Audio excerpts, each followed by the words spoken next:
할렐루야. 우리 옆에 계신 분들 축복하고 인사하겠습니다. 사랑합니다. 축복합니다. 우리 전심으로 인사하겠습니다. 자, 오늘 영생하도록 있는 양식에 대해서 우리가 살펴보기를 원합니다. 이 요한복음 6장은 우리가 계속 살펴보아오고 있는데, 진정한 만족과 진정한 배부름과 진정한 행복에 도달할 수 있는 떡, 진정한 만족을 주는 양식, 이거는 인간의 노력이나 인간의 행위로 얻어낼 수 있는 게 아니라는 걸 반복적으로 강조하고 있습니다. 이 세상의 떡이 아니라 생명의 떡, 오직 예수 그리스도를 통해서만 인간은 진정한 만족과 진정한 배부름, 진정한 행복에 도달할 수 있다는 걸 요한이 강력하게 피력하고 있는 장이 요한복음 6장이에요.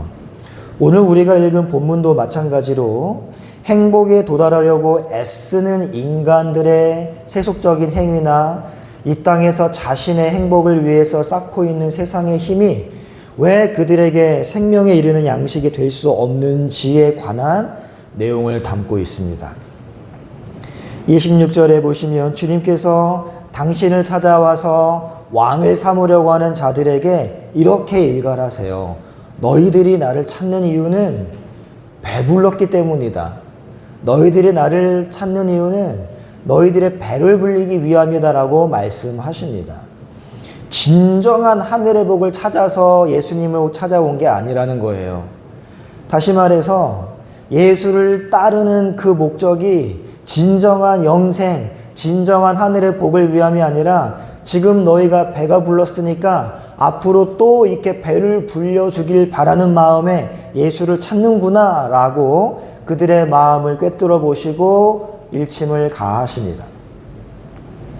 많은 분들이 26절에 나오는 배부르게 하는 떡과 27절에 나오는 썩는 양식이 같은 거다라고 착각을 많이 합니다. 그래서 우리는 너무나 쉽게 우리를 배부르게 하는 떡, 우리가 먹는 음식이죠. 이것을 썩는 양식과 세상의 힘이다라고 단정 짓기도 합니다. 그래서 우리는 세상의 힘을 쌓는 일은 하지 말고 예수님께서 썩을 양식을 위해 일하지 말라라고 말했으니까요. 세상의 힘을 쌓는 일을 하지 말고 썩는 양식인 하나님의 일에, 썩지 않는 양식인 하나님의 일에 열심을 내야 한다라고 결론을 내립니다. 물론 맞는 말이에요. 성도는 이 세상의 힘을 추구하며 그 힘만을 위해 살아가서는 안 돼요. 하지만 정답은 아닙니다. 정말로 썩는 양식이 돈이나 명예나 세상의 부귀영화나 음식이나 다시 말해 우리의 만족, 육신의 만족을 주는 세상적인 것만을 상징하는 것이라면 우리는 지금 당장 여러분의 생업을 다 내려놓으셔야 돼요. 주님께서 분명 썩는 양식을 위해 일하지 말라라고 말하셨으니까 여러분 직역하면요, 썩는 양식을 위한 일은 절대 하면 안 된다라는 강한 금지거든요. 그렇다면 우리는 이제 세상 일 다 내려놓고 기도원 가서 365일 기도만 해야 할까? 이러한 질문을 우리가 해야 됩니다. 또 한 가지, 만일 썩는 양식이 이 세상의 양식을 말하는 것이라면 주님은, 잘 생각해 보세요. 주님은 오병이어 기적을 행하셨어요. 그 말은 주님은 떡과 물고기를 만들어 주셨거든요. 예수님 자신도 썩는 양식을 위해 일하셔서 그 썩는 양식으로 자신을 쫓는 백성들을 먹이셨으면서 자신을 쫓는 그 백성들에게는 그런 거 하지 말아라 라고 말씀하시는 게 말이 되느냐 그 말입니다.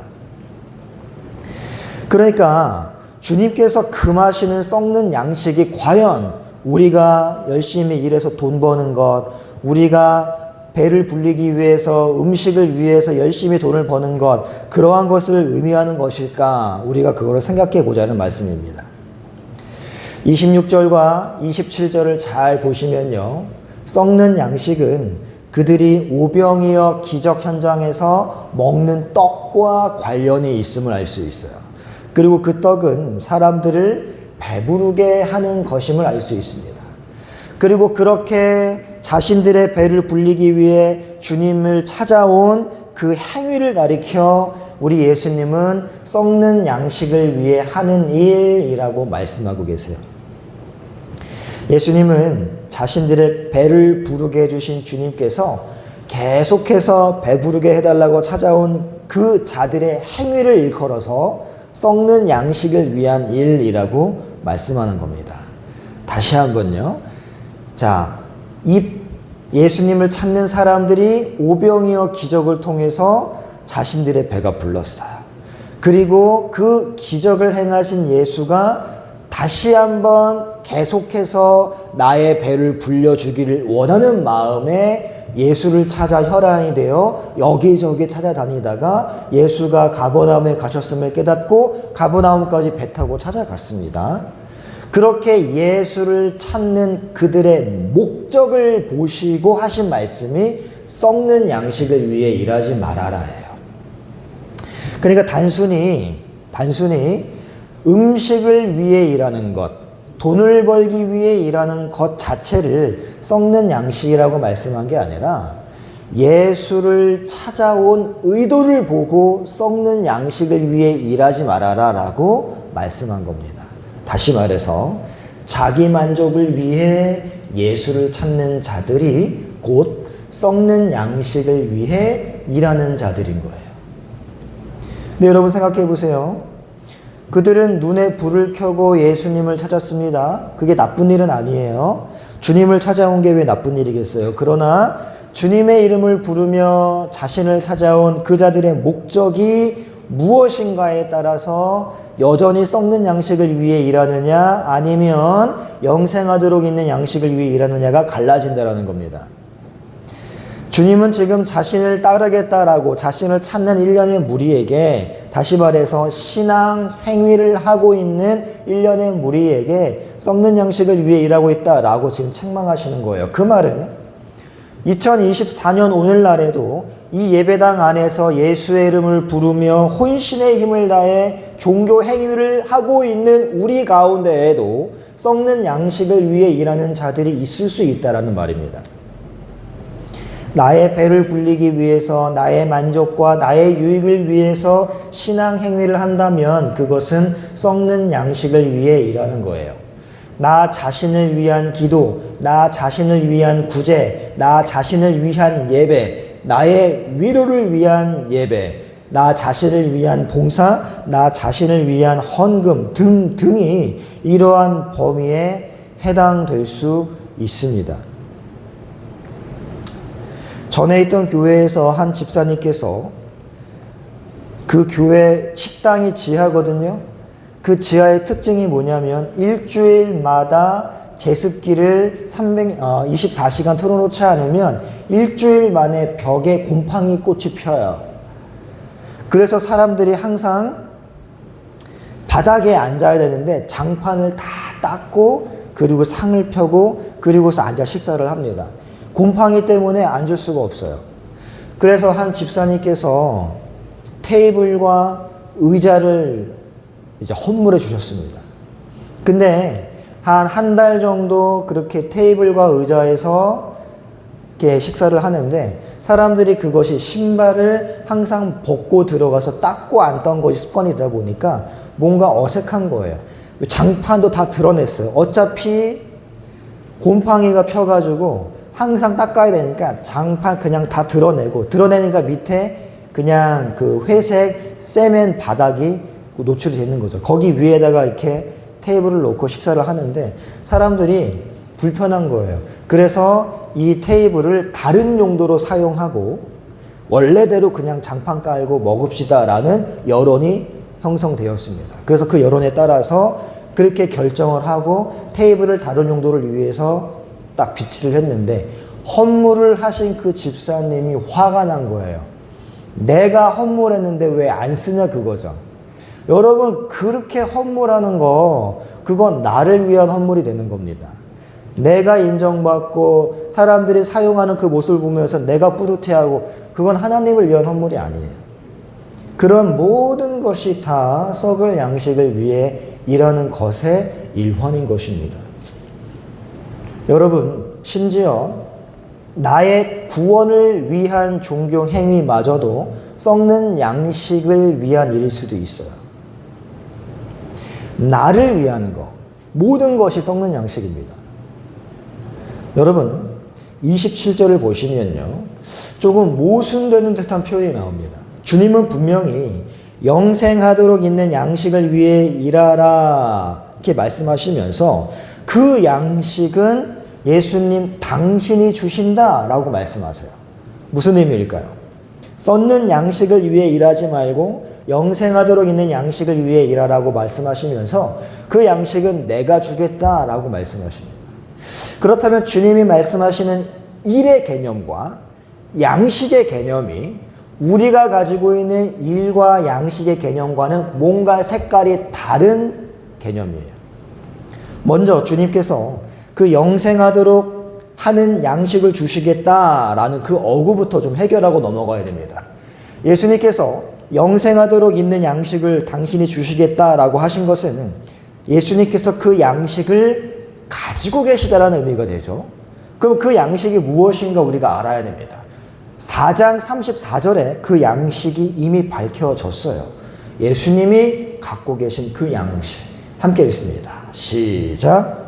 예수께서 이르시되 나의 양식은 나를 보내신 이의 뜻을 행하며 그의 일을 온전히 이루는 것이다. 아멘. 자, 34절을 보시면요, 예수님이 가지고 계신 양식이 나오죠. 근데 이 양식을 사람들에게 주시겠다라는 거거든요. 그 양식이 무엇입니까? 나를 보내신 이의 뜻을 행하며 그분의 일을 온전히 이루는 것. 그것이 주님이 갖고 계신 양식이며 썩지 않을 양식이며 영생하도록 있는 양식이 되는 거예요.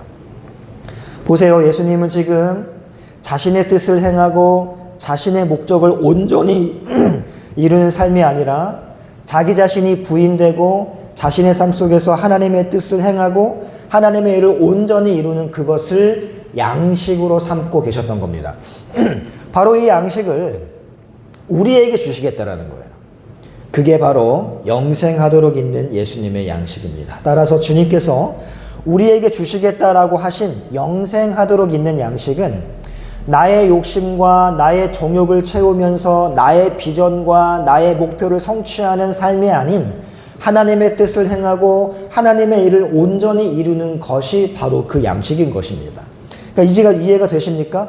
지금 사람들은 예수님을 찾아왔는데 하나님의 뜻을 행하고 하나님의 목적을 이루기 위한 목적으로 예수님을 찾아온 게 아니라 예수님의 초능력을 이용해서 한 번 더, 두 번 더, 세 번 더 오병이어 기적을 통하여 자신의 배를 불리기 위한 목적으로 예수님을 찾아온 거죠.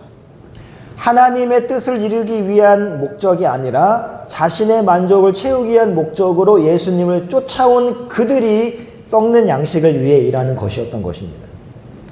그러니까 이 썩는 양식은 물질적인 양식이 아니라, 물질이 아니라 신앙생활의 목적이 여기에 해당하는 거예요.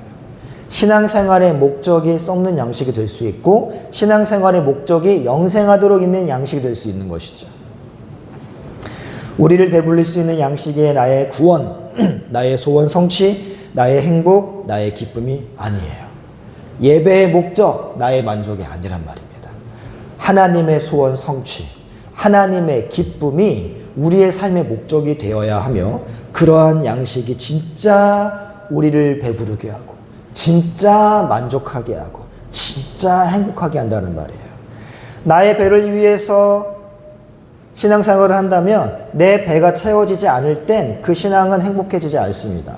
하지만 하나님의 소원 성취, 하나님의 기쁨이 우리의 목적이 된다면 그 어떠한 상황 속에서도 참으로 우리를 배부르게 하고 우리가 결핍한 그 상황 속에서도 참으로 우리를 만족하게 하고 행복하게 하는 비결이 그 속에 숨겨져 있다는 거예요.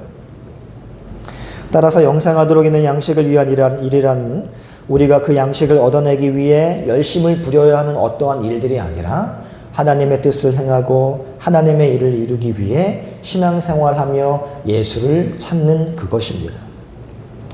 주님께서 자신의 배를 불리기 위해서 당신을 찾아온 자들의 행동을 썩는 양식을 위한 일이라고 말씀했잖아요. 따라서 영생하도록 있는 양식을 위한 일이란 나의 배를 부르게 하는 세상 것들을 추구하는 삶이 아닌 주님께서 주시는 양식, 곧 하나님의 뜻을 행하고 하나님의 일을 이루기 위해 예수님을 따르는 행위를 말하는 겁니다. 예수님의 이름을 부르면서 예배당에 앉아있는 사람들 중에 여전히 나의 문제 해결, 나의 소원 성취에만 관심을 두고 있는 사람이 여전히 많아요. 자신의 소원 성취를 위해서, 자신의 행복을 위해서, 자신의 만족을 위해서 기도하고 헌금하고 봉사하고 선교하고 구제하면서도 자신들은 썩지 않는 영생을 위한 양식을 위해 일한다라고 착각하기 쉽습니다. 여러분 조심하십시오. 헌금과 구제와 선교와 봉사가 썩는 양식이 될 수도 있어요. 정말 썩지 않는 양식인 영생하도록 있는 양식을 받은 하나님의 백성들은 어떻게 해야 하나님의 뜻에 맞게 사는 삶이며 어떻게 해야 나를 통해 하나님의 일이 완성될까를 고민하면서 자신의 선택과 행동 양식들을 바로 그 하나님의 목적과 하나님의 기쁨에 맞추어 살려고 노력하는 자들입니다. 성도는 자신이 구원을 얻은 것으로 마지막으로 삼으시면 안 돼요. 주님은 성도들에게 영생하도록 있는 양식을 위한 일을 할 수 있도록 그들에게 구원을 선물로 주신 겁니다. 그러니까 구원은 끝이 아니라 시작이에요. 구원 받았으니까 됐어 이게 아니라 구원은 시작입니다. 그 자체로 성도의 구원은 시작이에요. 주님께서 성도들에게 영생하도록 있는 양식을 위한 일을 하게 하시기 위해 구원을 선물로 주신 것이지 구원 받았으니 이제 끝 그게 아니라는 겁니다. 그래서 구원받은 성도는 이제 그 순간부터 하나님의 뜻이 무엇인지 헤아려 알려 하고 하나님의 일이 완성이 되기 위해서 나라는 존재가 어떠한 삶을 살아야 하는가를 고민해야 하는 거예요. 거기에 도움을 주기 위해 성경을 주신 겁니다. 그러니까 성도는 나 중심의 인생관에서 하나님 중심의 인생관으로 바뀌어야 정상이에요. 여전히 나 중심의 인생관으로 살아가고 있다면 아직 구원이 시작되지 않은 사람일 수 있다는 말입니다. 하나님 중심의 인생관은 많은 밟힘과 손해를 감수해야 하는 삶입니다. 하나님 중심의 인생관은 나를 내려놓아야 하기 때문에 많은 억지 속에서도 상대방을 감싸 안고 품어주고 용납해 주어야 하는 삶입니다. 그래서 하나님 중심의 인생관은 그 삶 자체가 고난의 시작이에요.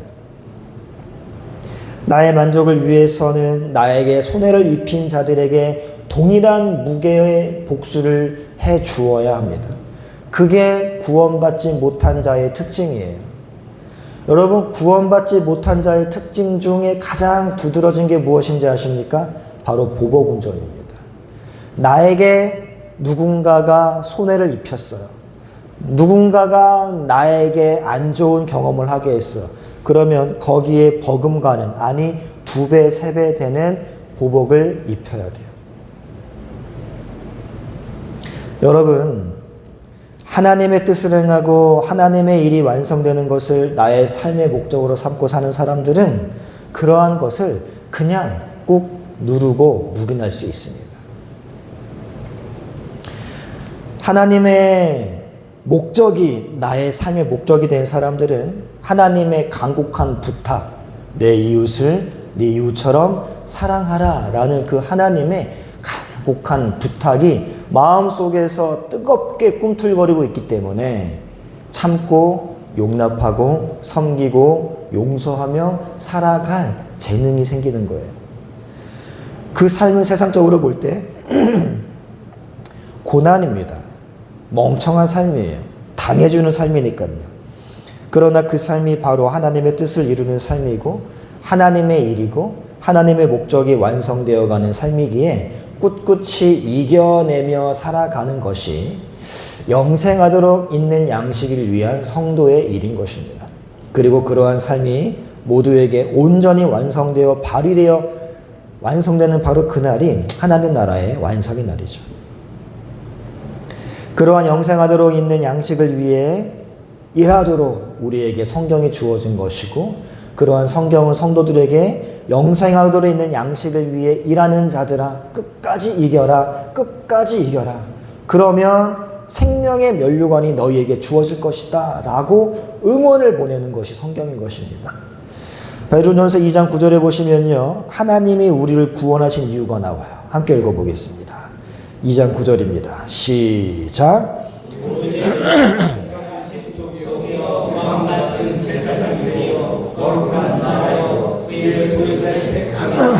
이는 너희를 어두운 데서 불러내어 그의 기이한 빛에 들어가게 하신 자의 아름다운 덕을 선전하게 하셨습니다. 자, 여러분, 하나님이 성도들을 구원하신 이유가 무엇입니까? 구원하신 이유가 뭐예요? 하나님의 사랑과 하나님의 자비를 선전하게 하기 위함인 겁니다. 선전이란 다른 말로 광고죠. 선포하는 거예요. 드러내주는 겁니다. 하나님의 아름다운 그 자비와 하나님의 은혜, 그것을 세상 사람들이 볼 수 있게 드러내게 하기 위해서 구원하신 겁니다. 따라서 신자의 구원은 하나님의 아름다운 덕을 선전하기 위한 시작에 불과해요. 우리의 삶이 살아가면서 가정에서, 직장에서, 길거리에서 이 하나님의 아름다운 구원의 덕, 하나님의 자비, 하나님의 긍휼, 은혜를 드러내지 못하고 오히려 가리고 살아간다면 그것은 정말로 큰 문제인 것입니다. 우리 구원받은 성도들은 이제 더 이상 생존을 위해 살아가는 자들이 아니에요. 생존은 하나님께 맡기고 이제 영생을 위해 사는 자들입니다. 생존에 관한 문제는 항상 나의 만족과 나의 자랑과 나의 행복과 결부되어 있어요. 그러나 영생을 추구하는 삶은 자신의 삶 속에서 나의 자랑을 내려놓고 나의 행복을 하나님의 손에 맡겨드리고 하나님의 만족과 하나님의 자랑과 하나님의 기쁨, 이것을 위해 살아가는 자들이죠.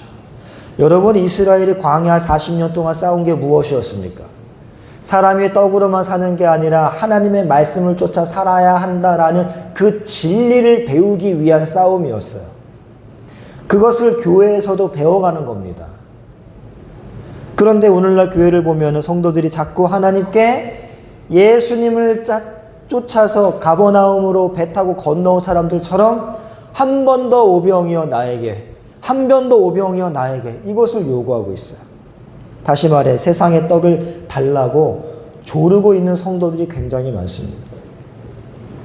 여러분, 오늘날 교회가 무속화되어가는 이유가 무엇입니까? 우리가 하나님의 일을 열심히 도와드리고 우리가 헌금하고 우리가 봉사하고 하나님의 일을 하면 하나님은 우리에게 필요한 모든 것을 보상해 주신다라고 착각해서 나의 정성과 열심히 그 하나님을 감동시켜 내가 원하는 것을 얻어내겠다라는 잘못된 신앙을 가지고 있기 때문이에요. 물질을 얻기 위함이, 병을 고침이, 자녀가 성공함이, 우리 가족이 평온함이 예수를 믿는 것의 핵심이 된다면, 여러분, 왜 사도 바울은 예수 때문에 수도 없이 40의 하나를 감한 매를 맞고 왜 바울은 수도 없이 옥에 갇히고 순교했습니까? 그렇게 우리가 물질을 얻기 위함이, 병을 고침이, 내 삶의 평탄함이 예수를 믿는 것의 핵심이라면 왜 우리 초대교회 믿음의 선배들은 예수 때문에 굶주린 사자에게 뜯겨 죽였고 왜 그렇게 수많은 능력을 했던 사도 바울이 3층 천까지도 올라가 봤던 사도 바울이 배 아픈 것 하나 고쳐주지 못해서 포도주 좀 먹어봐. 괜찮지 않을까? 라고 권유를 했을까요? 왜 바울은 예수님처럼 머리둘 곳 하나 없이 가난하게 살았느냐 말입니다. 여러분, 바울은 걸어다니는 종합병원이었어요. 그렇다면 여러분, 바울은 예수를 잘못 믿은 것입니까? 신앙생활을 잘못한 거예요? 아니죠. 바울은 예수 때문에 그렇게 살기로 자처했습니다. 바울은 그러한 삶이 기뻤어요. 그리고 심지어 자신의 그러한 삶을 성도들에게 본받으면 좋겠다라고까지 권유했습니다. 너희들은 나를 본받으면 좋겠다라고. 여러분, 성경에 나타나는 예수의 증인들은 가난하고 못 배우고 변변치 못한 직업을 가지고 있고 건강도 좋지 못했지만 그런 그들이 하나님의 백성으로 당당하고 기쁘게 살아갈 수 있다라는 것을 보여주었습니다. 그들은 보이는 걸 의지하지 않았어요. 그들은 하나님이 주시면 받고 안 주시면 그냥 살았습니다. 달라고 조르지 않았단 말입니다. 자신이 처한 환경에서 최선을 다해 하나님의 일을 했어요. 그들은 영생하도록 있는 양식을 위해 일했습니다. 영생하는 양식에는 관심이 없고 썩을 양식에만 관심 있는 자들은 신앙생활을 하면서 끊임없이 눈에 보이는 기적을 보여달라고 요구합니다. 6장 30절 보세요. 함께 읽습니다. 시작. 저희가 묻되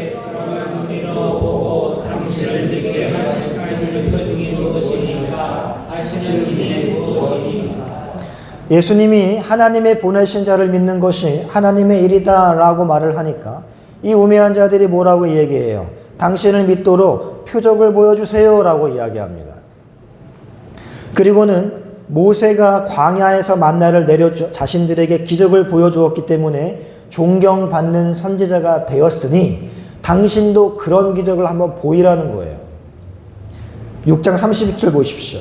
시작. 기록된 바 하늘에서 저희에게 떡을 주어 먹게 하였다 함과 같이 우리 조상들은 광야에서 만나를 먹었나이다. 네, 당신이 하나님이 보내주신 자가 맞습니까? 그러면 기적을 보이세요. 모세 보십시오. 하늘에서 만나를 내리는 기적을 행했잖아요 라고 이야기하는 거예요.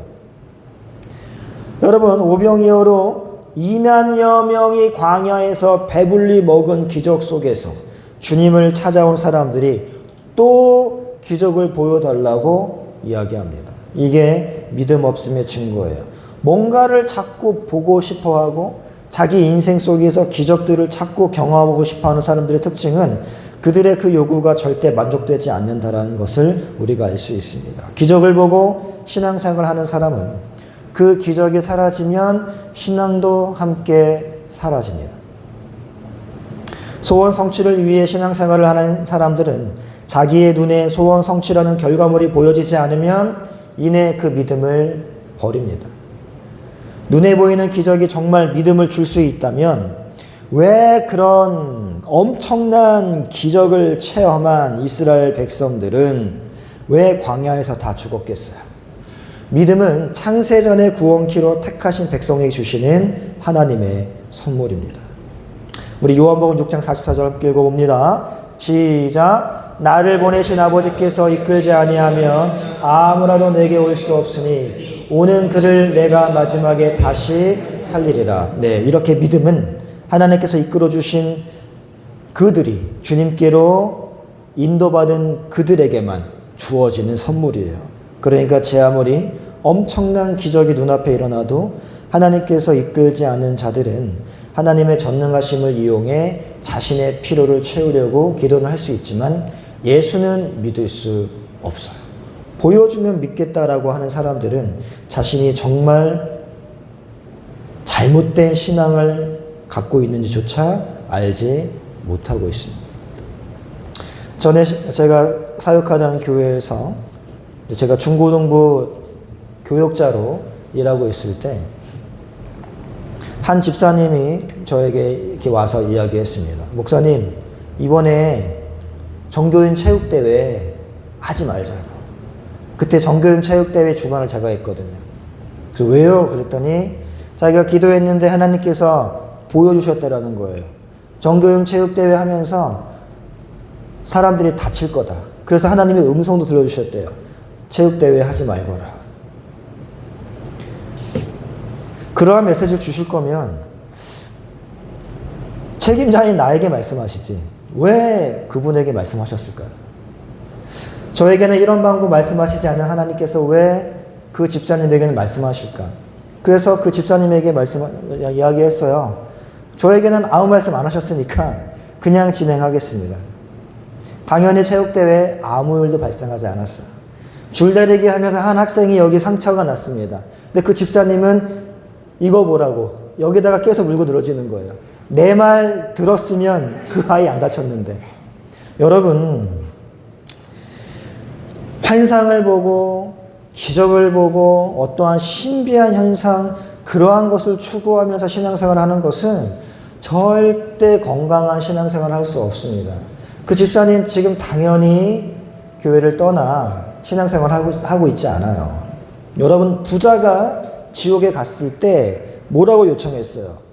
지금 현실 세계 속에 내가 사랑하는 가족들이 있는데 그 가족들은 이 뜨거운 지옥에, 이 고통스러운 지옥에 오지 않기를 원합니다. 그러니 나를 한번 살려서 보내주시면 제가 가서 지옥을 증언하면 그 자들이 믿고 정신 차리고 하나님 따르지 않겠습니까? 라고 제안했어요. 그때 아브라함이 뭐라고 얘기했습니까? 단번에 거절합니다. 그런 일은 있을 수 없다. 네가 살아서 돌아가는 한이 있어도 그들은 믿음이 생기지 않는다라는 거예요. 그러면서 뭐라고 말씀하셨어요? 그들에게 모세와 같은 선지자가 있으니 그 선지자에게 들을 지니라라고 이야기했단 말입니다. 죽은 사람이 살아간다고 그들에게 믿음이 생기는 게 아니에요. 선지자의 말씀을 통해 믿음이 생긴다라는 거죠. 기적은 믿음을 주지도 믿음을 강화시키지도 못해요. 그런데 지금 이 사람들은 예수에게 당신이 하나님의 사람이라는 걸 못 믿겠으니 기적을 보이시오라고 요구한단 말입니다. 우리가 예수를 믿게 된 것은 하나님의 일하심의 결과예요. 하나님이 우리에게 믿음을 주신 것은 내가 필요로 하는 육체적 욕구를 채워주시기 위해서가 아닙니다. 그런 것을 채워주시기 위함이라면 교회는 필요 없어요. 점집을 찾아가시면 되고 절을 찾아가시면 됩니다. 여러분, 예수를 따른다라는 것은 참 버릴 게 많아요. 예수 믿으면 병 낫습니까? 아니에요. 예수 믿으면 문제가 해결됩니까? 아닙니다. 예수 믿으면 집 나간 누군가 돌아오나요? 아니에요. 옛날에는 이러한 거짓 복음들이 굉장히 많이 있었습니다. 그런 거 바라며 신앙생활을 하는 사람들을 썩을 양식을 위해 일하는 사람이다 라고 예수님이 말씀하는 겁니다. 썩을 양식을 위해 일하는 이 신앙생활의 대표적인 게 무엇입니까? 수능 100일 기도 아니에요? 수능 100일 기도? 아니, 공부 안 하던 애가 수능 100일 전부터 부모가 열심히 기도한다고 수능 점수가 잘 나오겠습니까? 제가 영어 선생님이거든요. 3개월 만에 점수가 그렇게 획기적으로 오를 수 있는 건 컨닝밖에 없어요. 그렇게 3개월 벼락치기 한다고 해서 수능 점수가 확 올라가는 사람 본 적이 없습니다. 공부 안 하고 정성껏 1000번째 예물 드리면서 100일 장적 새벽 기도하면 원하는 대학에 들어가고 수능 점수가 잘 나옵니까? 그럴 수 없다라는 거예요.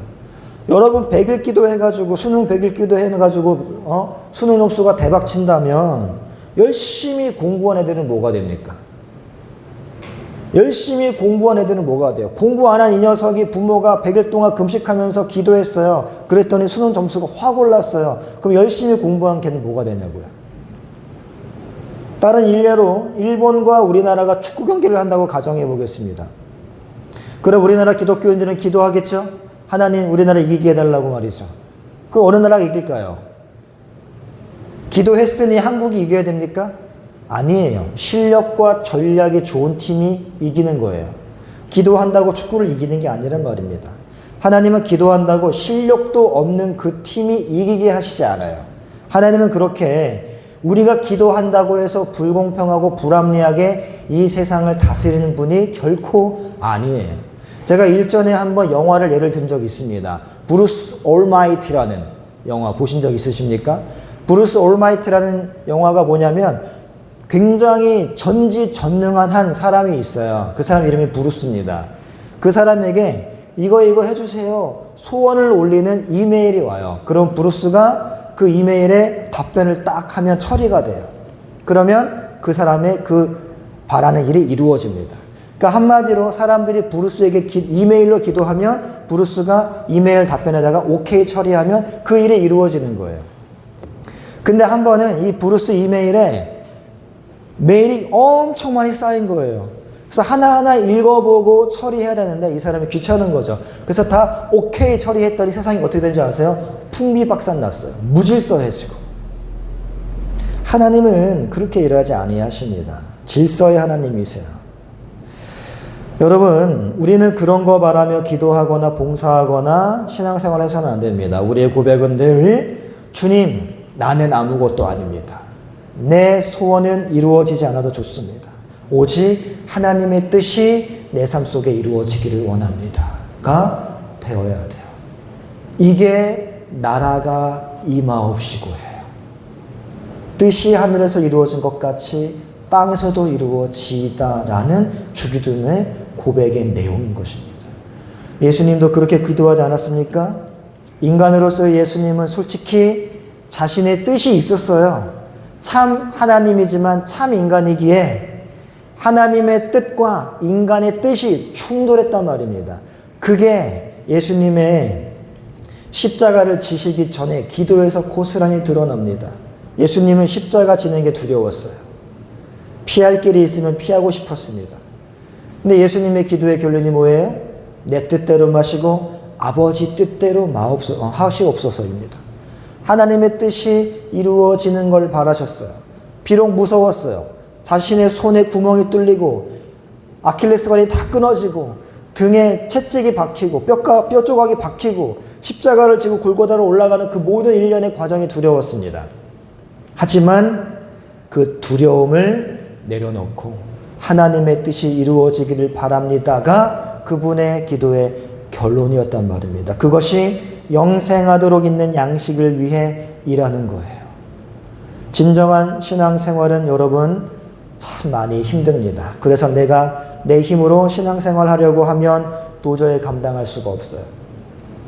성령이 내주하는 사람만 진짜 신앙생활을 할 수 있습니다. 그래서 가라지는 버티지 못하고 교회를 떠나고 신앙을 떠나고 하나님을 떠나게 돼요. 알곡만 끝까지 이기는 자로 남게 되는 것입니다. 그러므로 여러분 끝까지 이기십시오. 영생하도록 있는 양식을 위해 끝까지 포기하지 말고 경주하시기 바랍니다. 생명의 연료관이 여러분에게 주어질 것을 바라면서 이 경주를 포기하지 말고 끝까지 완주하시길 바랍니다.